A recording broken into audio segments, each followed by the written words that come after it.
High, আমি সুস্মিতা। কিছুদিন আগে এই হেয়ার প্যাকের একটা শর্ট ভিডিও আপলোড করেছিলাম, তাতে ভালোভাবে ডিটেলসে বলা হয়ে ওঠেনি, তাই আজ এই হেয়ার প্যাকের সম্পর্কে ভালোভাবে ডিটেলসে তোমাদেরকে বলবো। মিক্সার জারে আগের দিনের ভেজানো জলসহ মেথি নিয়েছি।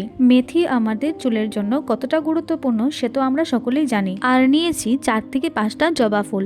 এই জবা ফুল চুলকে শাইনি, সিল্কি এবং কালো করে, এবং আরও অনেক গুরুত্বপূর্ণ ভূমিকা রয়েছে জবা ফুলের। আর দেব হাফ টুকরো কলা, তবে আস্ত কলাও তোমরা দিতে পারো। মূলত যাদের চুল লম্বা তারা আস্ত কলাটা দিলেই ভালো হবে। জানো তো, কলা আমাদের চুলকে স্মুথ এবং সফট করে। দিয়েছি 1 চামচ গাছের অ্যালোভেরা।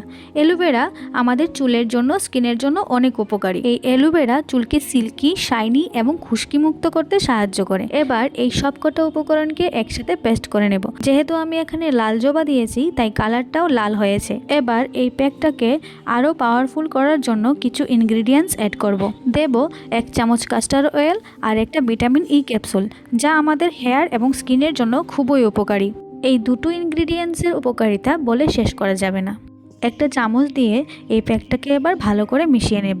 এই প্যাকটা রেডি করার পর যদি মনে হয় প্যাকটা একটু ভারী হয়ে গেছে, তাহলে আর একটু পাতলা করে নিতে পারো। এবার এই প্যাকটা একদম রেডি। এটা মাথার স্ক্যাল্প থেকে চুলের আগা পর্যন্ত ভালোভাবে লাগাবো এবং 2 ঘন্টা পর নর্মাল জল দিয়ে ধুয়ে নেব। কোনো রকম শ্যাম্পু ইউজ করব না ওই দিন।